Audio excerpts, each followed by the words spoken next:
This is Gareth Jones on Speed, episode 275, the Tour de M25, part 2. An attempt to drive a Hyundai hydrogen fuel cell car around Britain's busiest motorway continuously until the record for the greatest distance by a fuel cell car is broken. We join Gareth at the wheel, along with Kate Buchanan from Anglo American, as they edge closer and closer to achieving their goal. Okay, been driving the car for, half an hour or so now, Kate, I think? That's correct, yeah. We're still on the M25. We're going to try and keep it that way. We've just gone past the exit for St Albans, and I'm looking at the odometer in front of me, and it's just about to go to 10,000 miles. Now, the distance that we're trying to set is not 10,000 miles. This car had about 3,020 miles on the clock, so we're having to do a calculation, take away the mileage that the car had when we started from the total mileage shown here, and that will tell us whether we've made the figure, which is what miles we're going to do? We want to do more than 6,025 miles. 6,025 miles. So yes. As soon as we go to 6,026 miles, record. Absolutely. Woo! The car is equipped with a GoPro, which Hyundai have supplied. I've brought my GoPro as well, and Kate has got her phone with her with a video camera on it. So as we approach the record distance, there's going to be a bit of scrambling around and recording to make sure that we capture this for posterity. But not for the Guinness World Book of Records. They're not that interested in this, are they? No. This is an industry record. It's an industry record, that's correct, yes. Who set the previous one, do you know? No? I don't expect you to know. No, it was set in Europe. I think it was in Germany. Right. It's actually on YouTube, if anybody's interested in looking at it, yeah. And two guys, technical guys, basically drove the car and filmed a lot of it, all with GoPros actually. Yeah. So yeah. Was it one of these? It was a Hyundai R35, yes. Yeah. So we're breaking Hyundai's records as well. That's good. Yeah. I'll pick the bar. Absolutely. Okay. I think this is probably harder driving than they had. I think they had quite a bit easier driving, so this is really testing the car. I'm lucky. It's 20 to 8 on a Saturday morning. The M25 is not as busy as it would have been at 7 o'clock on a Friday evening. I don't envy whoever was driving the car then. That must have been so miserable. But I was talking to Steve, who was driving over the week, and he was saying, oh yeah, if ever I saw lots of red lights, I just got off at the next exit and just went for a drive. Picked a bit of motorway, because it's about distance, not about the M25. It's not about doing it on the M25. That's just to keep a closed loop. As long as the vehicle is still moving and you're putting miles on the odometer, you're doing your job. That's correct, yeah, that's right. So yes, it does equate to 49 laps of the M25. Right.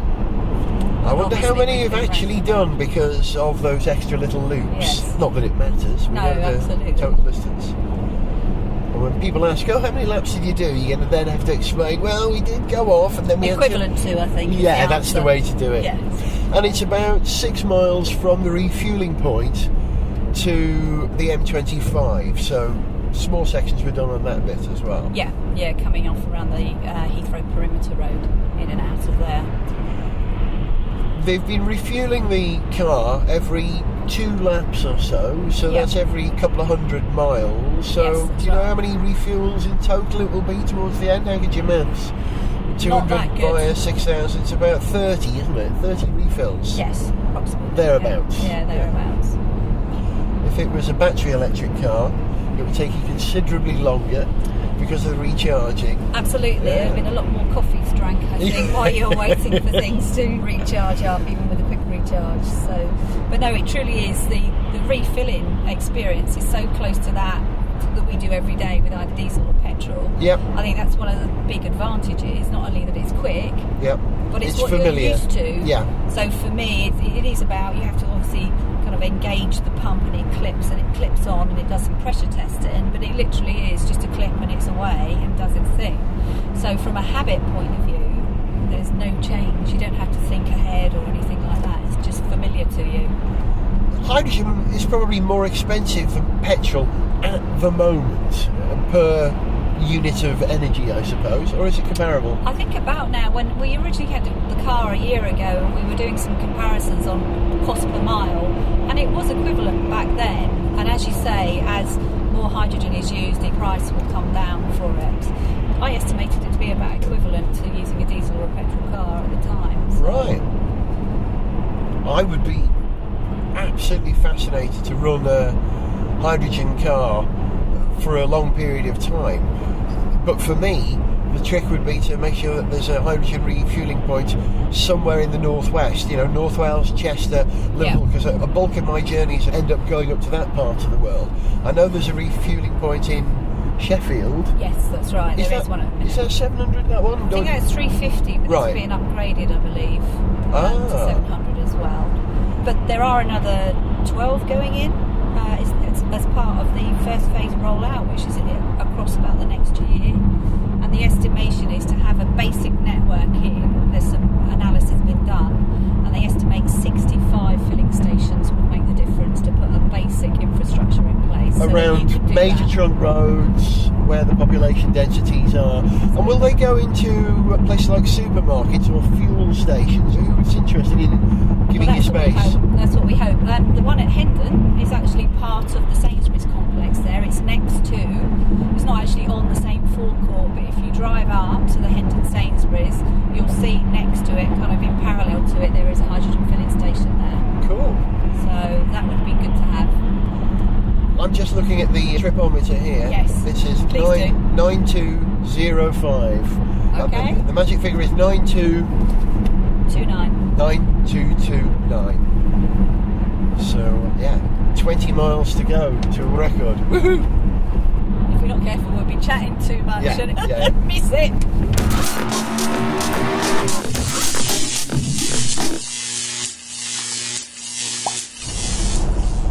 Audio recording first. My GoPro. Come on, my GoPro, wake up. Yeah. Their GoPro. Yeah. Okay. Turning their GoPro on. Okay. Turning my GoPro on. You're going over into that. Yeah, thank you. This is off. Okay, we're recording on everything, I think. Yeah, flashing, and stable. Alright. I just looked at the mileometer. At the moment it says 9,223 miles, which means in 6 miles time this car that I'm driving will have broken the record. Now, where are we at the moment? We're in lane 2 of 4 lanes of the M25. I'm in a left-hand drive Hyundai iX35 FC, which stands for fuel cell. Kate Buchanan from Anglo American, the mineral firm, sitting alongside me. We're on the M25, and it's genuinely exciting, isn't it? It certainly is, yes. Very exciting. Current speed is 60 miles per hour. We're appropriately behind a National Grid vehicle. Okay, it now says 9,224, so 5 miles to go. We're by, what junction is this? This is the junction for the A12 East, so Romford, Essex, East London, Brentwood, that part of the world. I'm just going to move over a lane, so I've got a clear gap in front of me so I can see where we are. 9225, 4 miles to go.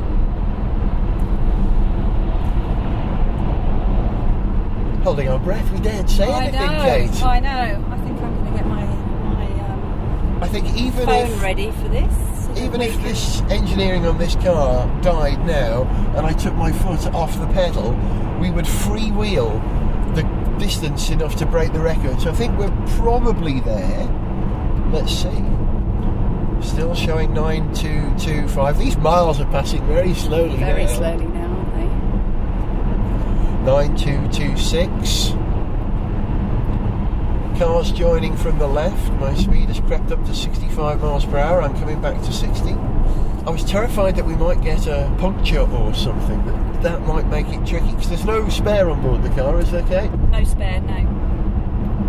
But we have got a contingency in the event of a Yeah, obviously we're puncture. legal and we have the compressor and the squirt liquid, so there is, and we have tyres on standby. So we To be able can to come out quickly. get someone to put another tyre on the car if that were to happen. Yeah, But Hyundai are a partner in this project, so absolutely. Got the how many guys on partners are standby. there? Dozens 5 and or dozens. 6 partners Oh, just for this one, because it's the London Hydrogen Network Expansion project. It was a specific project to improve the infrastructure and get some cars on the road. So it's headed by Air Products, and there are a number of partners, including Anglo American and Hyundai. So Air Products are the hydrogen refilling stations. Anglo American provide the precious metals for the fuel cell. Hyundai, manufacturers of cars.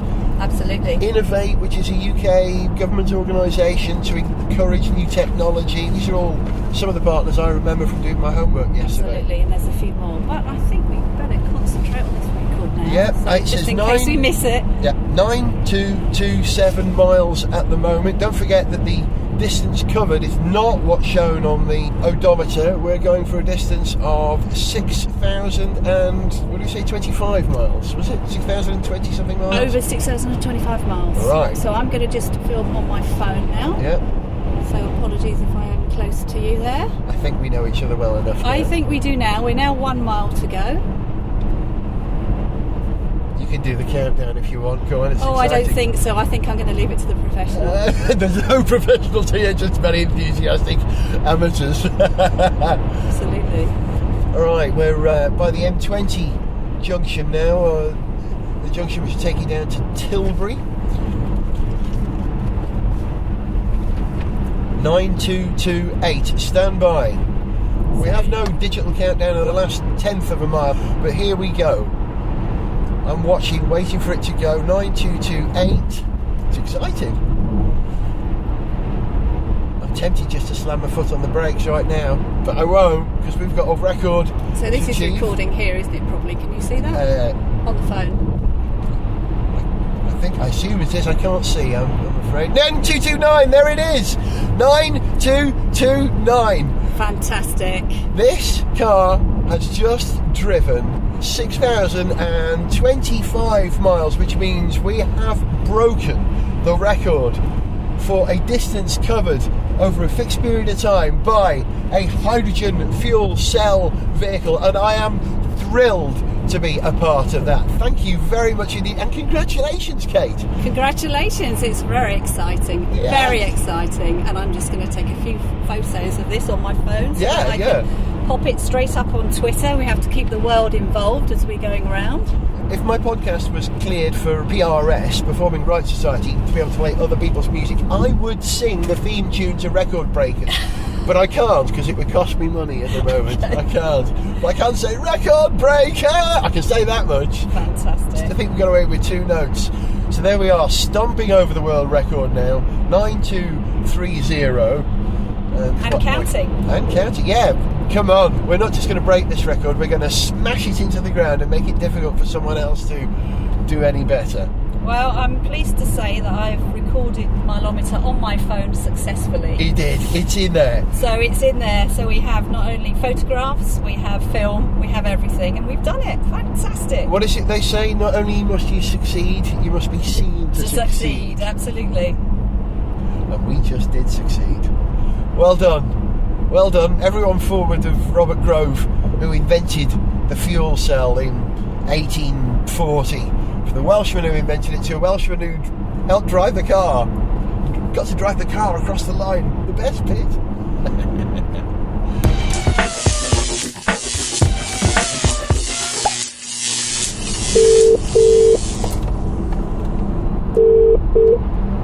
Hello. Robin, it's Gareth Jones. You are live on Gareth Jones on Speed. Hi Gareth, how are you? I'm fantastic. Congratulations. I think Hyundai just broke a record with me at the wheel, which is a first. Yeah, that's good news. I'm glad you've done that. It's the end of a long week, that is, so I'm glad you were in the car for the last few miles. How long has this project taken to conceive and plan, and where did the idea come from? Was it your idea? No, I won't take the glory for that one. We're basically partners of a project called the LHNE project, which is the London Hydrogen Network Expansion. A number of different companies involved, obviously one of which Air Products is the supplier for the fuel, but one of our customers is Anglo American, and you're driving their vehicle at the moment. And it was actually their idea to come up with something slightly different to promote the car's technology, just show how viable the technology actually is. It's not just a case of it continually being 10 years away. You're in it, you've driven it, you've fueled it, you've experienced it, so it just goes to show that it's all ready to go. There's no doubt that the car works. As you know, I drove it a couple of years ago, and I'm a big advocate of carrying your energy around in hydrogen cars. How long have we got before hydrogen infrastructure makes hydrogen road cars a viable solution for everybody? I think that's the key challenge for us now. We're not a manufacturer that subscribes to saying everyone has to have a hydrogen fuel cell car. There's an equal place in the market for electric vehicles, the internal combustion engine, hybrid, fuel cell. It all comes down to customer choice. Yep. But I think the key thing for fuel cells for us is the fact it just gives you that whole non-behavioural change. And whilst the infrastructure is limited at the moment, you only need one station to support hundreds, if not thousands of vehicles, as opposed to something like an EV infrastructure, which you need slightly more intensive amounts of physical charge points to support similar numbers of vehicles. Yep. The ultimate aim is by 2020 to get up to somewhere in the region of 65 stations up and down the country, strategically located, which should enable you to, with relative ease, drive up and down the country.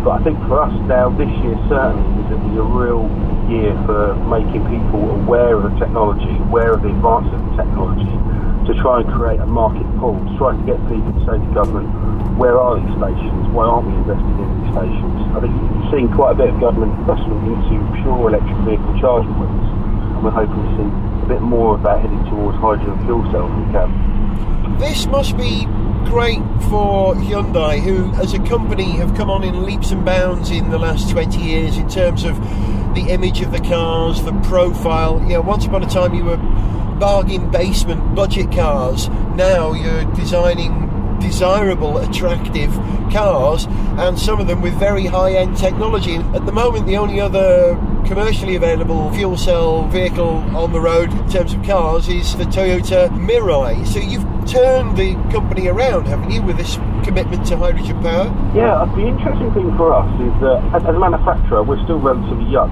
We've only been building cars since the late 60s, which was, as you probably know, the first cars we built were Ford Cortina. We're not down hits of that. Yep. The first proper vehicle we built, the Pony, that wasn't until kind of mid-70s. So when you compare us to some of the more established brands, there's always going to be a challenge in terms of brand perception. As you said, the technology's there. I've been working for Hyundai for 12 years. In that space of time, the change of vehicles is astonishing in quality, performance, handling. What we need to do now is just to get that brand awareness up for us. That's the key challenge. We've already got it in some markets. You look at the States, driven vehicle in the States, you've seen how many Hyundais you'll see on the road out there.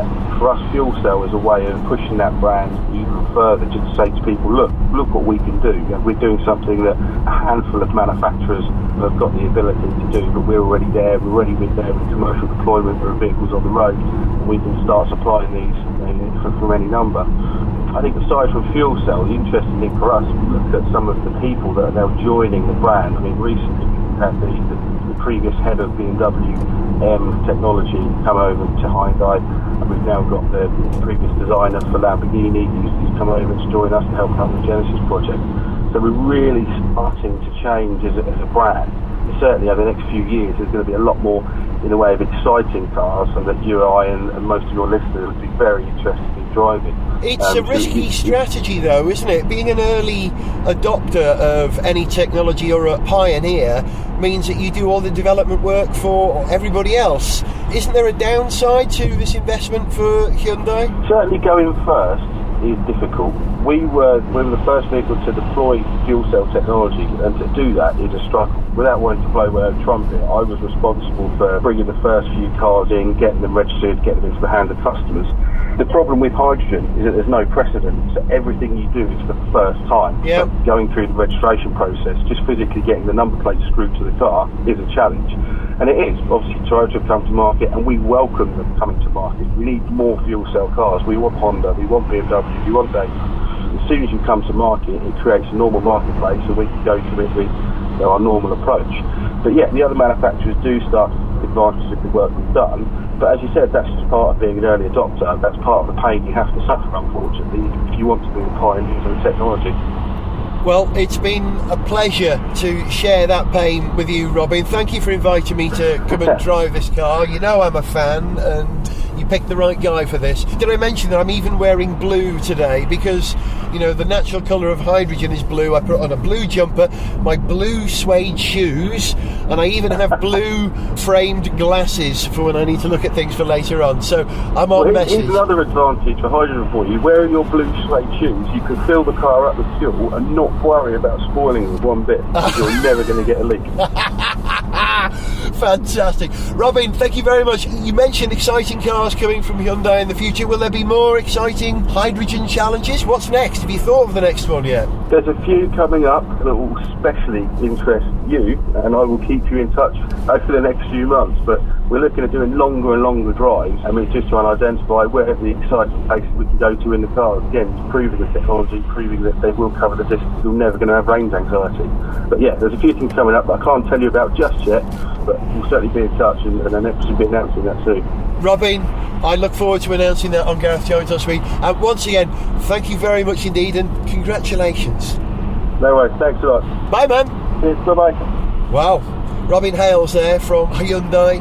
And the best thing about Robin is he's been a stalwart listener of Gareth Jones on Speed for many years, and it's because he listens to the show. His wife Zog and I were invited to drive one of these cars a couple of years ago, and why I've been invited to take part in this today. So Robin, thank you very much indeed. Hyundai, thank you very much indeed. Kate Buchanan, thank you very much indeed. You must feel really good. Very proud, yeah. So I've been part of this project right from the beginning. So as Robin said, we put our heads together. This is all about amplifying the message and getting people interested in it and thinking of some way of doing that. So we came up with this idea of record-breaking attempts, and it's taken a few months, and it's in conjunction with London Hydrogen Week as well. So we picked a time that was a lot of other things going on, and here we are, and we've done it. And it has been a very long week, but now I'm smiling. Yeah, I can see your smile. Me too, I have to admit. I'm grinning from ear to ear. Yeah, the task was done. I'm just looking at the odometer now, 9249, so we're already 25 or 26 miles over the distance required to achieve the record. And, you know, it was done with no breakdowns, no incidents, no flat tyres. And because it was done with a hydrogen fuel cell car, you could say the whole thing was done cleanly. Absolutely. No tailpipe emissions. None from water. Just a bit of dribbling. Just a bit of water coming out. And that's just me dribbling. Yes. Yeah. You've been listening to Kate Buchanan and me, Gareth Jones. This was Gareth Jones on Speed. I'll see you in the future. To send us an email, see pictures, get song lyrics, join our Facebook fan site, follow us on Twitter, or to find out about sponsorship opportunities, go to garethjones.tv. Gareth Jones on Speed is made in London by Whiz Bang. Gareth Jones on Speed!